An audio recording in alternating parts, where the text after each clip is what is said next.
mempresentasikan hasil dari diklat selama 5 hari di Malang, yaitu terkait tentang digitalisasi pembelajaran dengan model untuk mewujudkan pembelajaran mendalam. Nanti saya akan menjelaskan tentang LMS. LMS itu apa? Nanti kita akan belajar bersama tentang LMS.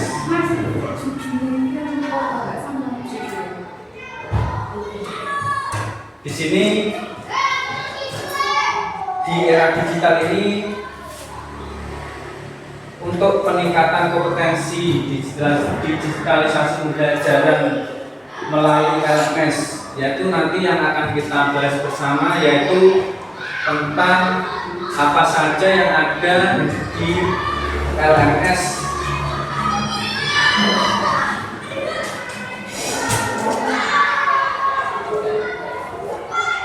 Selanjutnya, definisi digitalisasi pembelajaran mengubah cara kita belajar. Digitalisasi pembelajaran adalah integrasi teknologi dalam pendidikan yang memfasilitasi akses dan interaksi lebih baik untuk semua siswa. Jadi nanti di LMS itu ada banyak menunya, mulai dari kuis sampai video interaktif. Selanjutnya, tadi kita bahas apa itu LMS. LMS adalah Learning Management System, yaitu platform digital yang memfasilitasi proses pembelajaran dengan menyediakan berbagai alat untuk menyampaikan konten, mulai dari konten kuis, selanjutnya pembelajaran dengan video 3D, semua ada di LMS. Konten interaktif antara pengajar dan peserta didik serta penilaian hasil belajar. LMS memungkinkan pengajar untuk mengelola kursus secara efisien dan memberi peserta didik akses ke materi pembelajaran kapan saja dan di mana saja, dengan fitur yang mendukung kolaborasi, analitik, dan pelacakan kemajuan.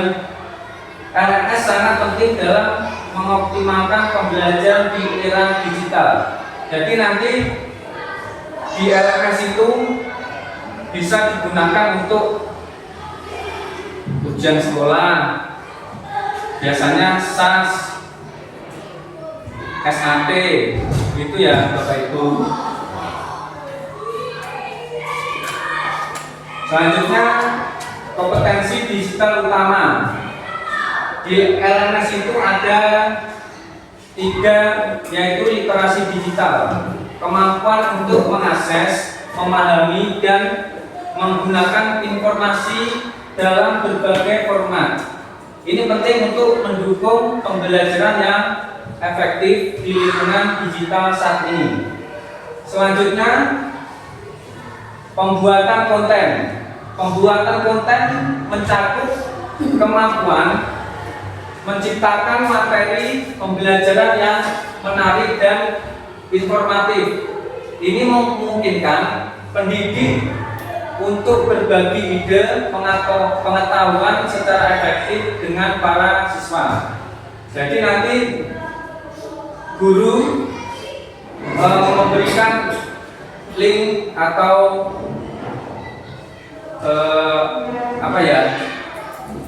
link LMS, kemudian siswa itu nanti bisa masuk ke dalamnya, kemudian mengerjakan apa yang ada di LMS itu. Selanjutnya, komunikasi digital. Komunikasi digital melibatkan menggunakan alat dan platform untuk berinteraksi dengan siswa dan rekan. Ini penting untuk membangun kolaborasi dan memastikan pemahaman yang jelas dalam pembelajaran. Selanjutnya terkait hambatan integrasi teknologi. Mengintegrasikan teknologi dalam pembelajaran seringkali menghadapi berbagai tantangan, termasuk kurangnya instruktur yang memadai, resistensi dari pendidik terhadap perubahan, dan kurangnya pelatihan yang efektif. Hal ini menghambat pemanfaatan optimal alat digital yang dapat meningkatkan hasil belajar dan pengalaman siswa. Jadi contohnya kita dapat IFT ini. IFT ini di dalamnya pasti banyak menu-menu atau aplikasi yang di dalamnya. Jadi untuk mengetahui apa saja yang ada di dalam ini, kita perlu pelatihan atau diklat terkait pemanfaatan IFT ini.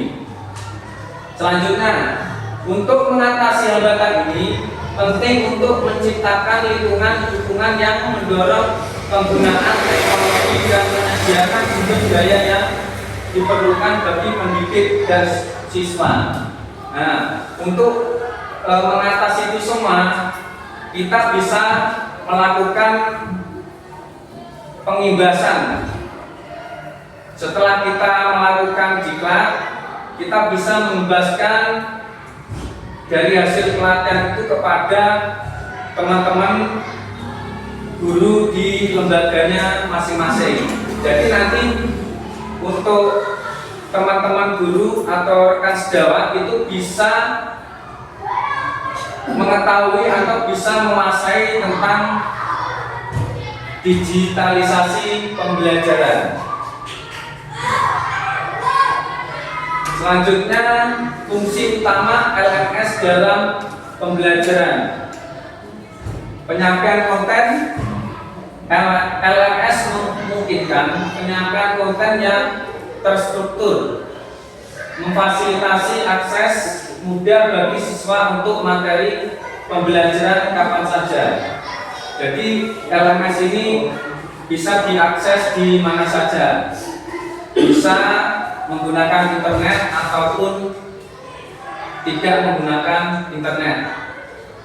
Selanjutnya, interaksi pembelajaran. Platform ini mendukung interaksi pembelajaran melalui forum diskusi dan kolaborasi, meningkatkan keterlibatan siswa dalam proses belajar.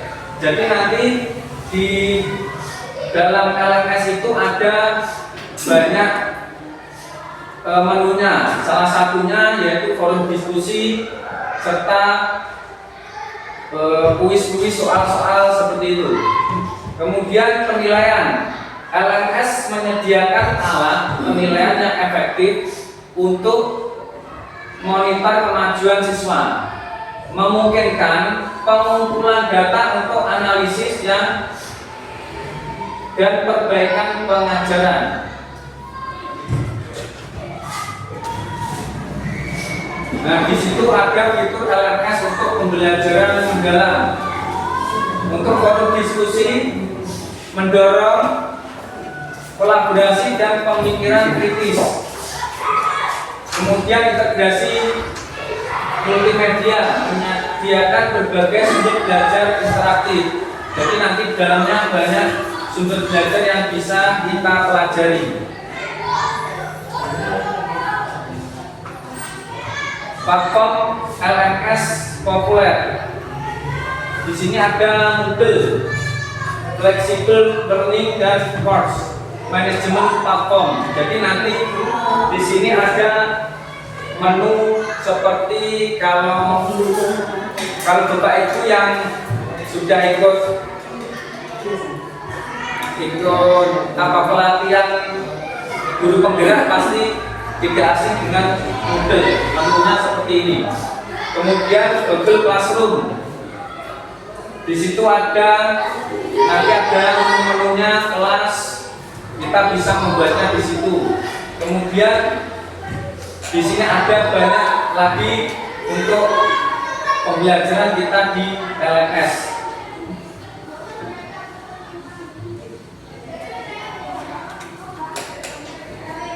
Selanjutnya praktek terbaik, yaitu memaksimalkan LMS untuk berpikir kritis sangat penting dalam menciptakan pengalaman pembelajaran yang mendalam dengan menggunakan fungsi diskusi dan kolaborasi LMS. Siswa dapat terlibat dalam analisis masalah berbagai pandangan dan mengembangkan keterampilan berpikir kritis. Jadi nanti siswa dapat mengerjakan soal-soal itu bersama dengan teman-temannya secara kelompok atau individu. Selain itu, integrasi multimedia memungkinkan siswa untuk mengeksplorasi materi yang dari berbagai sudut pandang melalui umpan balik dan yang konstruktif. Pendidik dapat mendorong refleksi dan pembelajaran lebih efektif, memastikan siswa siap menghadapi tantangan di dunia digital. Jadi dengan berkembangnya di zaman sekarang, anak-anak dituntut untuk bisa menguasai berbagai aplikasi atau digitalisasi dalam dunia yang modern ini. Selanjutnya, strategi peningkatan kompetensi digital melalui LMS. Program pelatihan untuk edukator. Pelatihan terstruktur untuk mengajar sangat penting dalam menguasai LMS dan pedagogi digital yang efektif, serta meningkatkan kemampuan mereka dalam memfasilitasi pembelajaran. Jadi ini untuk pelatihan untuk edukator ini kita mendapat pelatihan. Jadi selanjutnya nanti kita mengedukasi siswa atau rekan sejawat kita tentang apa itu LMS dan digitalisasi pembelajaran. Selanjutnya, membangun komunitas praktik, mendorong guru untuk berkolaborasi dan berbagi pengalaman melalui komunitas praktik dalam memperkuat keterampilan digital dan menciptakan lingkungan yang mendukung inovasi. Jadi membangun komunitas praktik ini contohnya salah satunya seperti ini. Setelah mendapatkan pelatihan, kita mengimbaskan dari hasil pelatihan kita dari skala kecil, mulai dari rekan sejawat di sekolah sampai guru-guru yang ada di lingkup kabupaten. Selanjutnya, mendorong pembelajaran mandiri. Penggunaan LMS memungkinkan siswa untuk belajar secara mandiri, mendukung otonomi mereka dalam mengeksplorasi sumber daya dan mengembangkan keterampilan digital secara efektif. Jadi mendorong pembelajaran mandiri ini siswa bisa mengerjakan di mana saja, mulai dari di rumah, di mana saja, tidak harus di sekolah.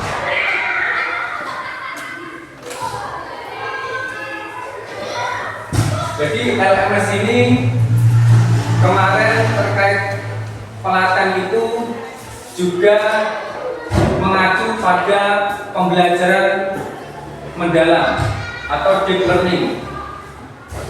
Mendorong pembelajaran mandiri dengan LMS sangat penting dalam meningkatkan kemampuan siswa untuk mengeksplorasi dan belajar secara mandiri. Kemudian LMS juga membantu siswa untuk menetapkan tujuan belajar pribadi, meningkatkan motivasi dan memungkinkan mereka untuk mengambil tanggung jawab atas proses pembelajaran mereka. Selanjutnya, evaluasi kemajuan. Evaluasi kemajuan yaitu memantau kemajuan dalam kompetensi digital adalah kunci untuk memastikan efektivitas pembelajaran melalui evaluasi yang sistematis. Pendidik dapat mengidentifikasi area yang perlu diperbaiki dan menghargai kemajuan siswa. Jadi nanti di LMS itu kita membuat soal, terus sesuai dengan minat dan kemampuan siswanya masing-masing. Itu kita bisa menentukan sendiri. Kemudian metode seperti penilaian formatif dan umpan balik konstruktif dapat memfasilitasi pemahaman mendalam tentang hasil belajar. Dengan memanfaatkan alat dalam LMS, proses evaluasi menjadi lebih terstruktur dan transparan, mendukung pengembangan berkelanjutan dalam kompetensi digital siswa. Jadi kalau kita menggunakan LMS ini,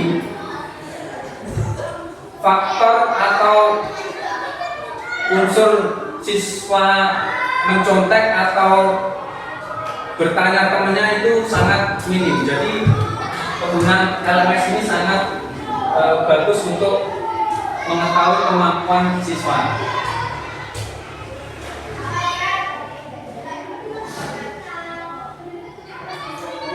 Kemudian terkait studi kasus sukses, yaitu keberhasilan digital penerapan LMS meningkatkan pengalaman belajar siswa secara signifikan.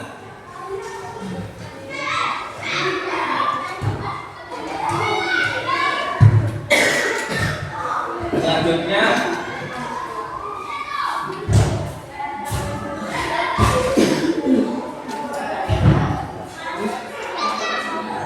pentingnya kompetensi digital dan LMS dalam pembelajaran.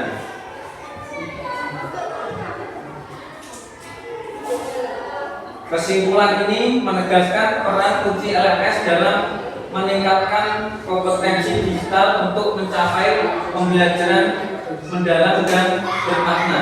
Jadi LMS ini dibuat mengacu dengan pembelajaran mendalam saat ini.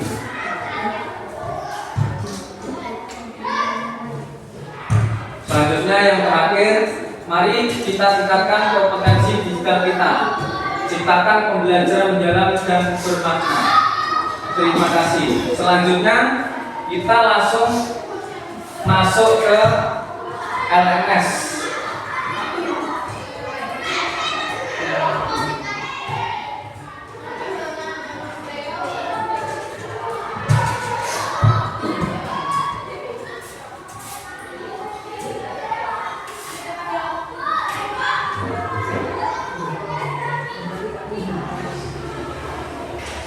Kita masuk ke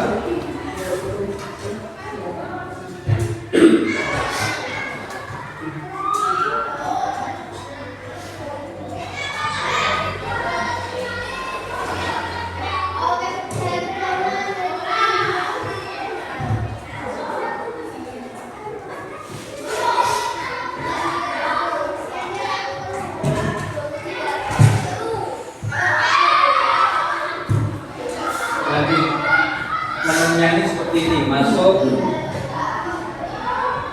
Jadi LMS ini sebenarnya kurang maksimal ya Bapak Ibu, karena ini LMS ini tidak bisa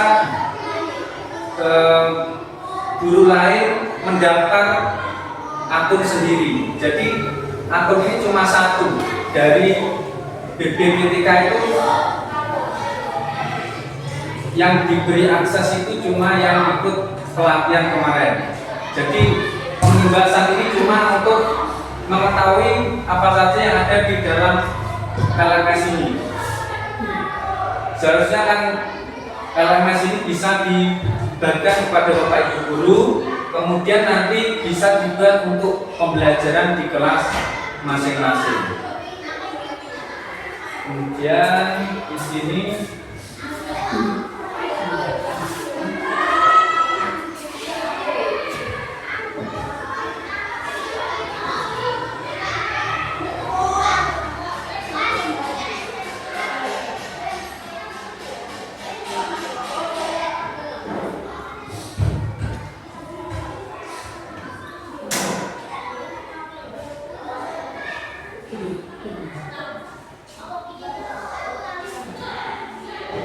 Menu awalnya seperti ini.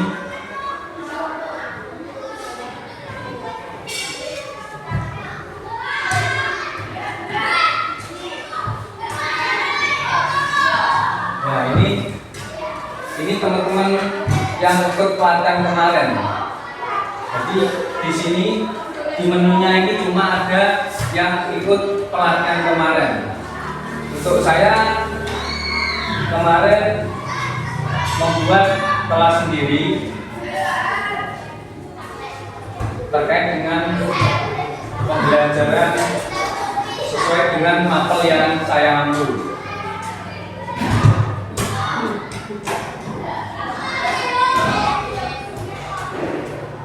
Di sini kemarin menu awalnya yaitu pengantar, Bapak Ibu. Pengantar itu gambar untuk yang tampil di paling depan, ya. Tidak usah dilihat fotonya, gitu. Fokus yang lain saja.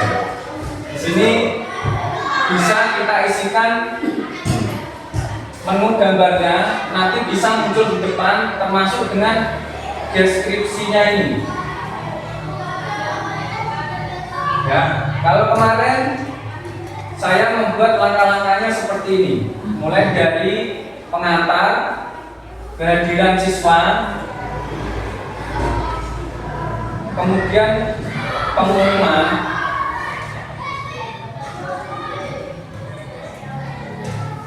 untuk pengumuman kemarin belum dibuat, kemudian selanjutnya untuk forum kelas A. Jadi untuk forum ini antara siswa itu bisa berkolaborasi. Contohnya siswa A mengingatkan kepada siswa B terkait tugas apa yang dikerjakan.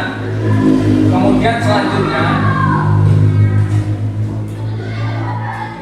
menu selanjutnya yaitu kuis PJOK interaktif.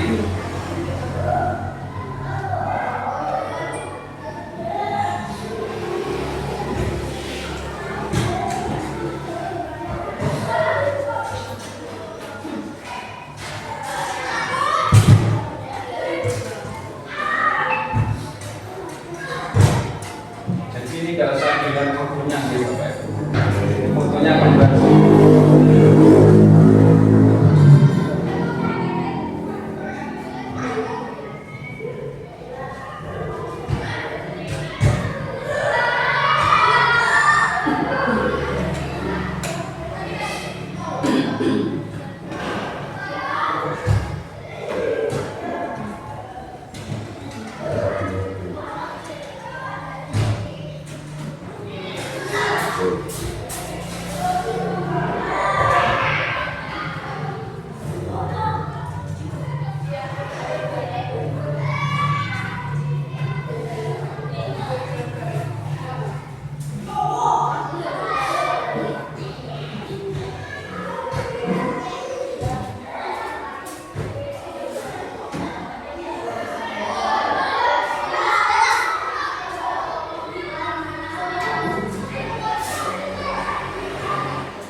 Nah, mungkin Bapak Ibu ada yang sudah tahu ini gambar stadion ya. Ini bisa kita melihatnya itu bisa mulai dari ruang gantinya, untuk bench pemainnya, untuk lapangannya, itu bisa kita lihat dengan dekat menggunakan seperti ini 3D.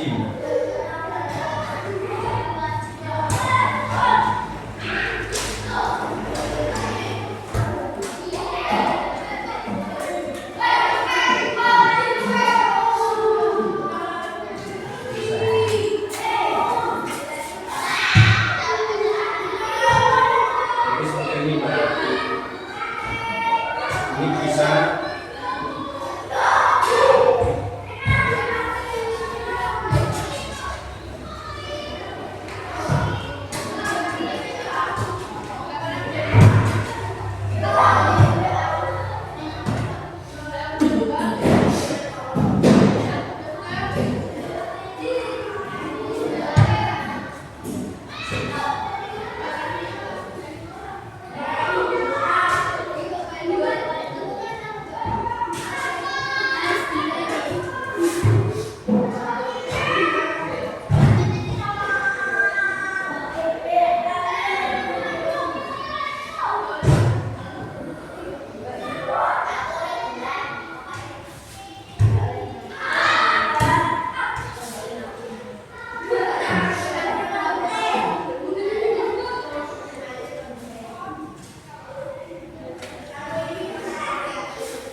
tentang membuat soal tentang video yang ada soalnya.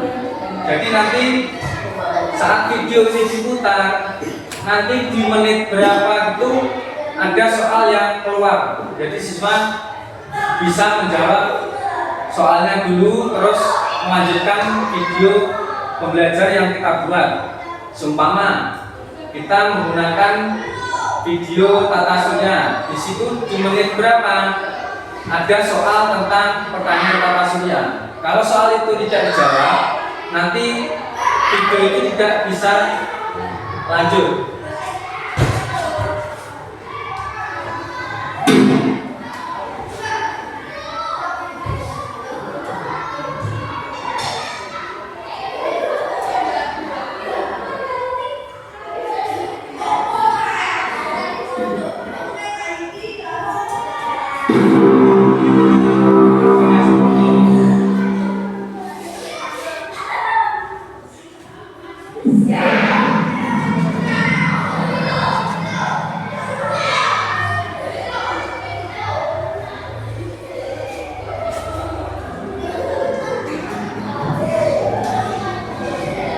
Saat video berjalan, nah ini diklik,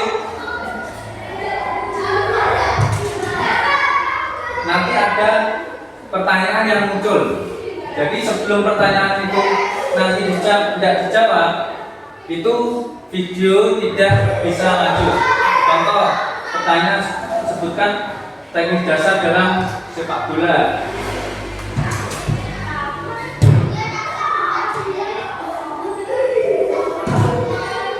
Ya.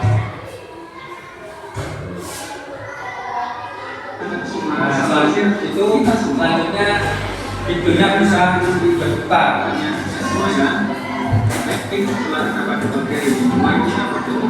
Supaya bisa mulai.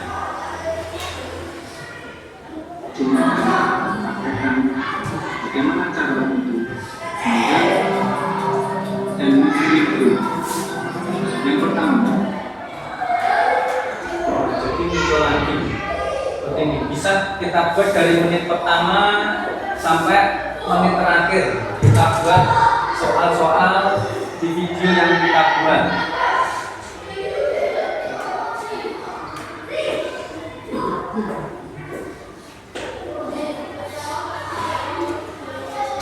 Nah, setelah kita jawab, videonya bisa kita lanjut. Selanjutnya menggunakan kaki bagian punggul atau pukulan.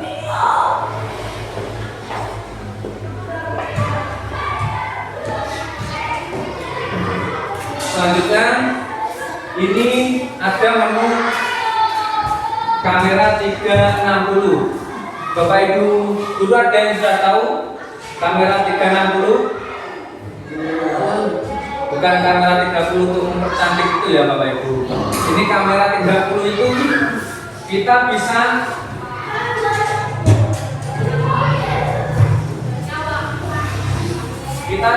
melihat seluruh foto ini. Nah, foto ini bisa diputar. Ini foto waktu kemarin di pelatihan. Nah, jadi nanti kalau Bapak Ibu guru mau bisa buat foto 360 ini, nanti ada aplikasinya, bisa diinstal di HP-nya masing-masing. Jadi nanti kita bisa memfoto itu semua ruangan ini. Jadi kita mengarahkan sampai semua ruangan ini bisa terfoto. Kita bisa melihat semua area. Kalau foto biasa kan cuma depan saja. Kalau ini bisa 360 derajat, bisa melihat foto yang kita buat.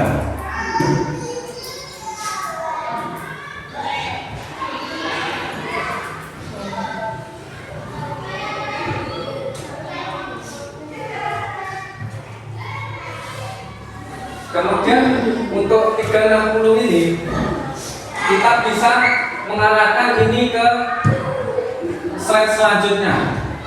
Bisa kita buat contoh, ini ada keterangan bawah, bisa kita klik, nanti kita seumpama dari ruangan ini biar kita mengetahui di kantor. Setelah ini nanti bisa kita klik di bagian-bagian ini.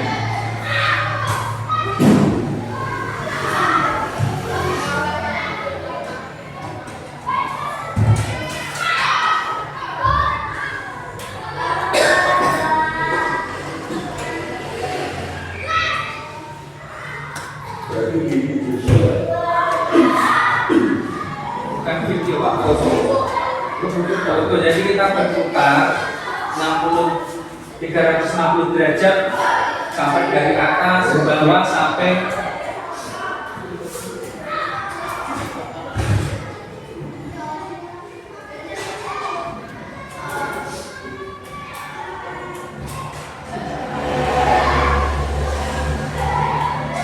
kemarin waktu di mungkin di tahun itu yang lama di Malang, ini di balai kota. Nah, jadi ini bisa kita geser-geser. Nah, ini kita bisa tahu 360 derajat mulai dari atas, bawah, samping, itu kita bisa melihatnya.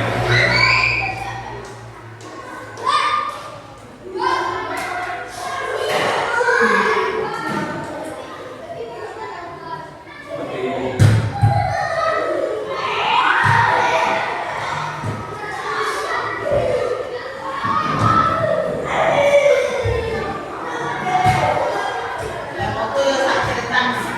Fotonya 360 derajat, dan namun digeser, geser.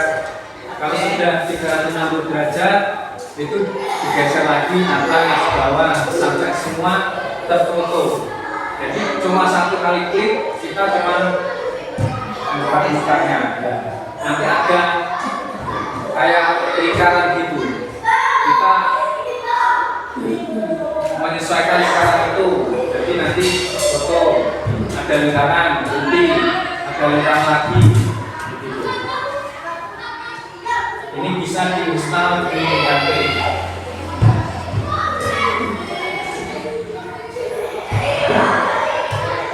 Jadi seperti ini Bapak Ibu.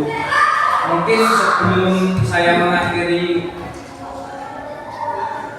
pembahasan hari ini, ada pertanyaan dari Bapak Ibu guru terkait LMS ini? Ya, silakan. Terima kasih atas kesempatan yang diberikan. Sebenarnya saya penasaran seperti itu, Pak. Jadi kemarin itu sebenarnya di Malang untuk mendapatkan LMS ini. Apakah nanti dijelaskan juga dari pemerintah itu akan memberikan LMS untuk pembelajaran bagi siswa? Terima kasih. Program lanjutannya. Ya, terima kasih Bu atas pertanyaannya. Jadi gini Bu, kemarin saya dan kawan-kawan sempat bertanya tentang itu. Jadi jawaban dari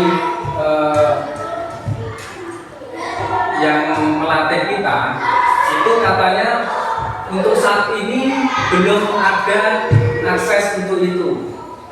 Jadi teman-teman sempat bertanya, loh, kenapa diadakan pelatihan ini kalau ini kan untuk siswa? Kenapa kok tidak ada akses untuk siswa? Jadi di sana bilang ini servernya terbatas. Jadi BPPTK itu Jawa Timur itu katanya untuk servernya itu terbatas karena untuk server itu harganya mahal sekali. Jadi bisa sekolah itu punya LMS sendiri. Contoh yang mungkin sudah ada untuk SMA SMK di Jawa Timur mungkin sudah ada, tapi itu memerlukan biaya yang sangat tinggi, mahal. Jadi kalau tingkat SD saya rasa belum mengarah ke sana, karena ya salah satunya faktor dana itu tadi. Kemudian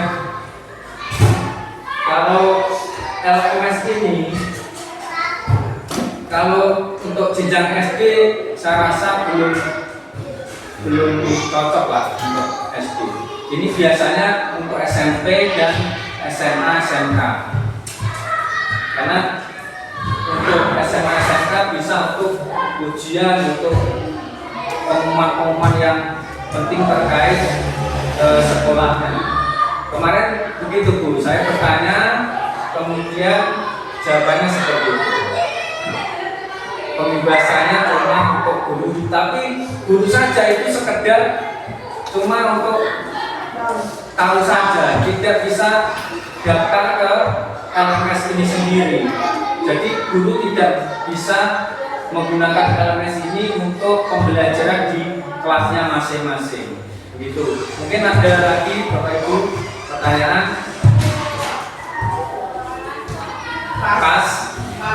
Pas B. Pas. Kalau pas, mungkin itu saja yang dapat saya sampaikan dalam pembahasan hari ini. Saya ucapkan terima kasih untuk Bapak Ibu guru. Saya akhiri.